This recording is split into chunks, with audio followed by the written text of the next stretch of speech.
فيهم بصراحه.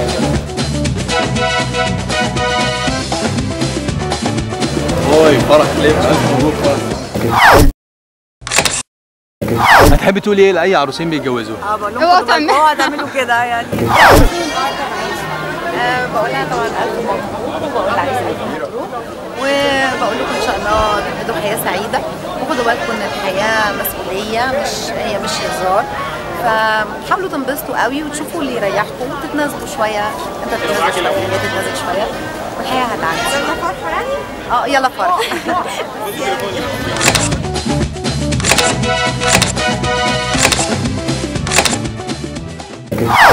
والله المفروض اما يكون كل اتنين بيحبوا بعض طبيعي. مجدي تعالى قول لهم. مجدي كل الاثنين انا كويس انكم كل اتنين بيحبوا بعض. بقول لهم ازاي يوصلوا للسعاده دلوقتي.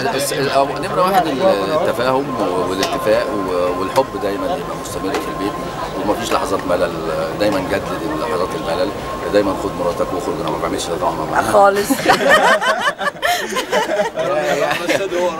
يعني لا يعني اهم شيء في الحياه الزوجيه هو الاستقرار. يعني لازم يبقى في تفاهم، والتفاهم ده يبقى بين الزوجين، ولازم تكون بتعرف تطبخ، ولازم تكون بتعرف بصي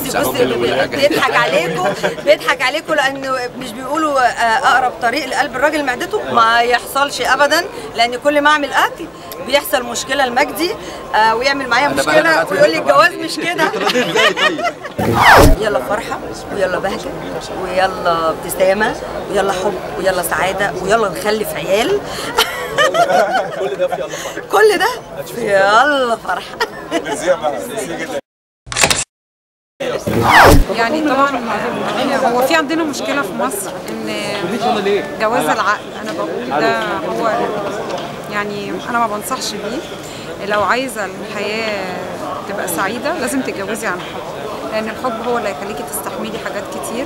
لان انا شايفه ان الوقت ده الطلاق بيبقى فيه كتير قوي، لان كل واحده بتبقى داخله عايزه واحد امكانياته كويسه يريحها ماديا، يعمل لها يجيب لها عربيه، يسفرها بره، وفي النهايه بعد ما بتتحقق كل الحاجات ديت بتلاقي نفسها انها مش سعيده فبتطلق. لكن انا بقول ان جواز الحب هو اللي بيستمر، فلازم كل واحده تدور على حبيبها، الحب الحقيقي بجد، لان ده اللي هيخلي الحياه الزوجيه حياه سعيده ومستمره.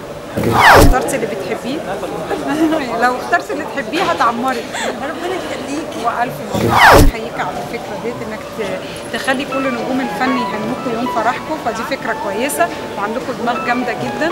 فاعتقد حياتكم هتبقى زوجيه سعيده جدا. مبروك.